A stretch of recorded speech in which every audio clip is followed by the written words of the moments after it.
Good evening, ever faithful choir. Um, since we are unable to meet, and it may be a while before we do, it's been requested that we keep in touch and I entertain you. Well, I'm not very entertaining, but let's talk about hymns. All right, tonight we're going to talk about the hymn Jesus Still Lead On. This is 624 and your Cranberry ELW hymnal. Um, I had a silly request that I sing to you counting in 3-2, like we did practically our whole last rehearsal. And so it worked out with the story I'm going to tell you with this one. So the tune to Jesus Still Lead On goes like this: 1 and 2, 3, 1, 2, 3, 1 and 2, 3, 1, 2, 3, 1 and 2, 3, 1 and 2, 3, 1 and 2, 3, 1 and 2, 3, 1 and 2, 3, 1, 2, 3, 1 and 2, 3, 1, 2, 3. Okay, first off, I want to talk about the writer of the text of this hymn, who was Count Nikolaus Ludwig von Zinzendorf. Okay, so we are in the 1700s in Germany. Zinzendorf's family was nobility. His god godfather was actually the leader of pietism at the time. Um, so devout pietistic family, wealthy. On Wikipedia, so I don't know the validity, but this kind of explains pietism in a way. It was said that 6-year-old Count Zinzendorf would write love letters to Jesus and throw them out his castle window as prayers. Um, so kind of sappy, but there you go. The Orthodox Lutherans, of course, were probably pretty annoyed by some of these things. Um, so later, Count Zinzendorf, he had an estate, and there were at the time persecuted persecuted Protestants in what is now the Czech Republic. These were followers of Jan Hus, who was before Martin Luther, burned at stake. So basically, the Moravians. So he set up a community where they could come as refugees, be safe. He eventually became a bishop, the bishop of that community. The Lutherans were fussy. They downright just booted him from Saxony. He was present for the start of the Moravian settlement in Bethlehem, Pennsylvania. We have Moravians around us. Zinzendorf wrote at least 2,000 hymns. Frankly, they weren't very good. Um, we only have a couple. Jesus Still Lead On. I think the other one that you might know is Jesus, Thy Blood and Righteousness.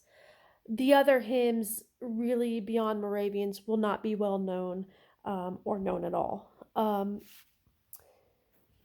Jesus Still Lead On, actually, the second stanza is from a completely different hymn. Jesus Still Lead On originally had 11 stanzas. The other hymn, that stanza 2 in our hymnal is from, had 15 stanzas.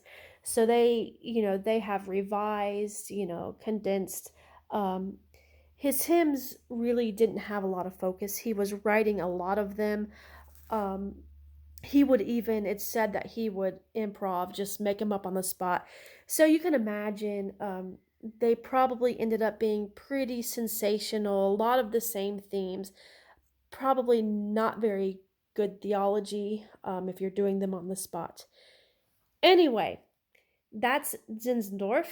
Now I'm going to sort of transition to John Wesley, and there is a connection here. It doesn't really directly have to do with this hymn, besides that Zinzendorf, Moravians, it'll all connect. You'll see. So John Wesley, he was on his way to Savannah, Georgia, founder of Methodism, of course. He was going to be. He was invited to pastor the Native Americans, and the Moravians. They had missionaries, and they were going around, and so they were on this ship together, and over the Atlantic there were a lot of bad storms. Um, And John Wesley, he writes about this in his journal, and this becomes really a big part of his life, and we'll keep going. Here is what he wrote in his journal for one of the days of this storm. At noon, our third storm began. At 4, it was more violent than before. At 7, I went to the Germans. I had long before observed the great seriousness of their behavior. Of their humility they had given a continual proof by performing those servile offices for the other passengers, which none of the English would undertake, for which they desired and would receive no pay, saying, it was good for their proud hearts, and their loving Saviour had done more for them, and every day had given them an occasion of showing a meekness which no injury could move. If they were pushed, struck, or thrown down, they rose again and went away, but no complaint was found in their mouth. There was now an opportunity of trying whether they were delivered from the spirit of fear as well as from that of pride, anger, and revenge. In the midst of the psalm wherewith their service began, the sea broke over, split the mainsail in pieces, covered the ship, and poured in between the decks, as if the great deep had already swallowed us up. A terrible screaming began among the English. The Germans calmly sang on. I asked one of them afterward, were you not afraid? He answered, I thank God, no. I asked, but were not your women and children afraid? He replied mildly, no, our women and children are not afraid to die. So here Wesley is intrigued. I mean, he's in a huge panic. And these German Moravians are just singing their hymns on this ship, and, they seem to be cool with the fact that they might all die. So the reason I chose kind of all of this was because we are in uncertain times, and, we can choose to panic, or we can choose to sing our hymns. Of course, it's good, we can't just go do stupid things saying that, oh, our faith is great, God will save us. We'll just go and get ourselves infected, and that's silly. Anyway, they made it to Savannah, and it was actually a pretty bad time for John Wesley. It didn't go as planned. He wasn't well received. He expected all these people just to be so tame. He started dating somebody. She went on to marry someone else, and he made the mistake of denying her communion. So she was angry, and he got sued for defamation. Well, he left, and the people in Georgia were glad to see John Wesley go away.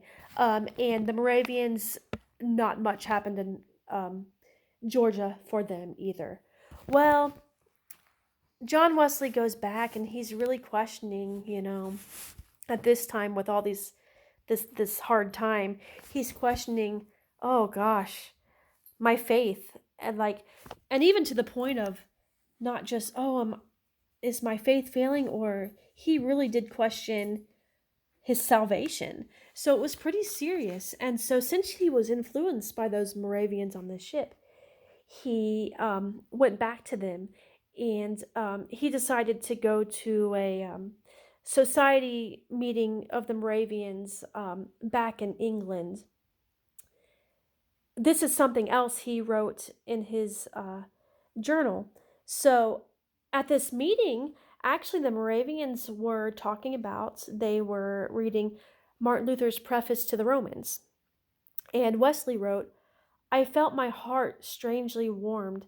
I felt I did trust in God alone for salvation.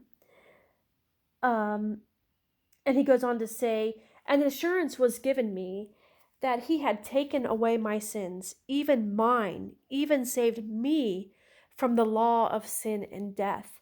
So this experience for John Wesley was pretty big. And this was influenced by the Moravians, which my whole connection here was the Moravians and Zinzendorf, who wrote this hymn, Jesus Still Lead On. So there you go. In our times of uncertainty, we can still have faith. we can still have hope and still be smart about things, okay? So here's the text to Jesus Still Lead On. I already sang to you in 3-2, so sorry, I'm not going to sing the whole hymn to you, but perhaps I'll share a link. Jesus still lead on, till our rest be won, and although the way be cheerless, we will follow, calm and fearless. Guide us by your hand to the promised land. If the way be drear, if the foe be near, let no faithless fears o'ertake us, let not faith and hope forsake us. Safely past the foe, to our home we go. When we seek relief from a long-felt grief, when temptations come alluring, make us patient and enduring. Show us that bright shore where we weep no more. Jesus, still lead on till our rest be won. Heavenly leader, still direct us, still support, console, protect us, till we safely stand in the promised land. So there you go. Follow calm and fearless. Um, Let no faithless fears o'ertake us. Let not faith and hope forsake us. Make us patient and enduring in this time of isolation. So I miss you guys, and till we see that bright shore when we meet again, keep in touch. If you're bored, give me a call, reach out to me on Facebook, email, text, and I'll do one of these or write something or entertain you in maybe a more entertaining way next time. Goodbye.